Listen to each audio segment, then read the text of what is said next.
A gente está fazendo esse vídeo por causa dos 350 anos de Manaus, é um orgulho fazer parte dessa terra. E para esse primeiro passo a gente vai mostrar a primeira rua de Manaus, que eu acho que foi onde tudo começou e você precisa conhecer essa história.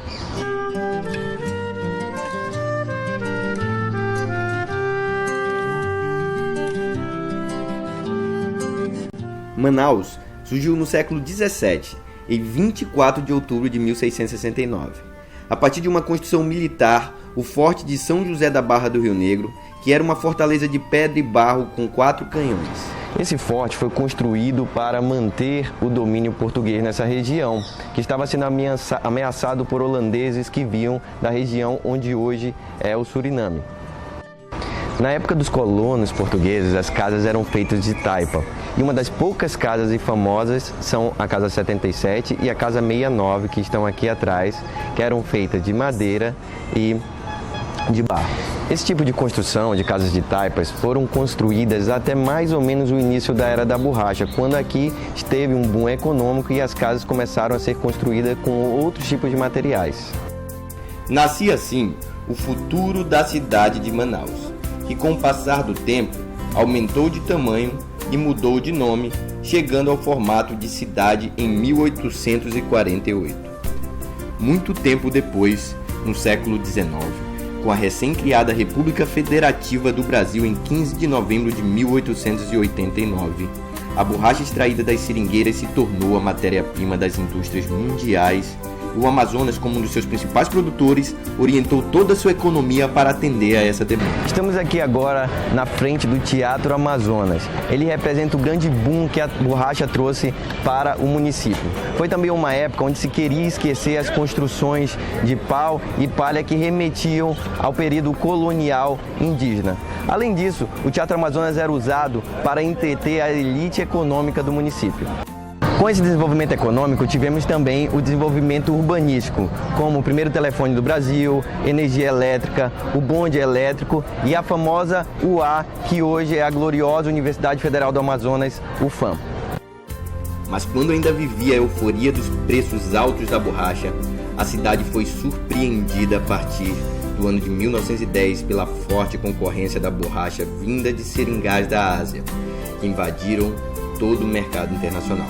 Em maior quantidade disponível e melhor qualidade, a borracha asiática causou o fim do domínio da exportação desse produto pela Amazônia, deflagrando então o início de uma lenta agonia econômica para a região.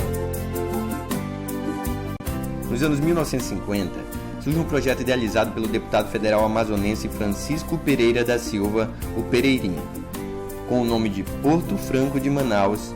Esse projeto foi aprovado em 1951 pela Câmara Federal. E a lei circulou por anos sem funcionar como deveria. Na década de 60, durante o governo militar, o projeto de Pereirinha se transformava na assinatura do novo Decreto-Lei 61.244, 28 de fevereiro de 1967, que criou a então chamada Zona Franca de Manaus, além de um órgão para administrá-la, a SUFRAMA, que é a Superintendência da Zona Franca de Manaus. E com a Zona Franca, a cidade se levanta economicamente, ocupando um importante lugar no Brasil e na América Latina, atraindo milhares de pessoas durante as décadas de 70 e 80, vendo-se obrigada a abrigar cada vez mais pessoas vindas de diversas regiões brasileiras e do interior do estado, atraídas por uma melhor qualidade de vida. Motivo pelo qual ribeirinhos e agricultores abandonam seus familiares no campo em busca de emprego na cidade grande.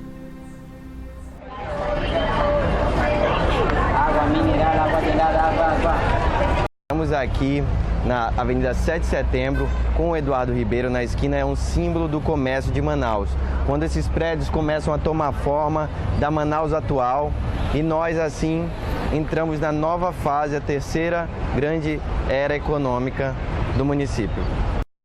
Atualmente, Manaus possui uma população de mais de 500 mil de pessoas, representando mais da metade da população e da economia do nosso estado, bem como um aumento de série de problemas decorrentes da urbanização acelerada, que já tinha começado ainda nos tempos da borracha, onde os serviços públicos atendiam quase que somente a área central mais próspera, e onde moravam estrangeiros, políticos, famílias ricas e outras figuras importantes.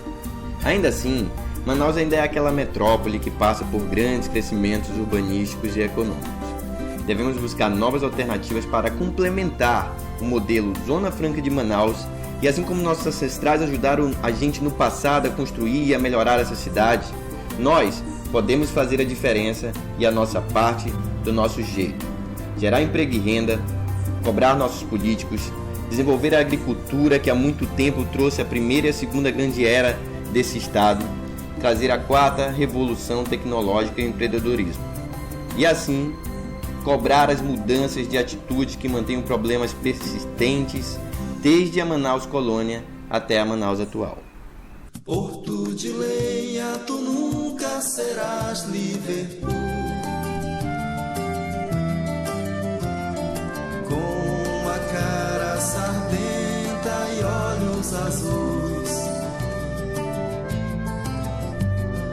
Porto de lenha, tu nunca serás Liverpool. Com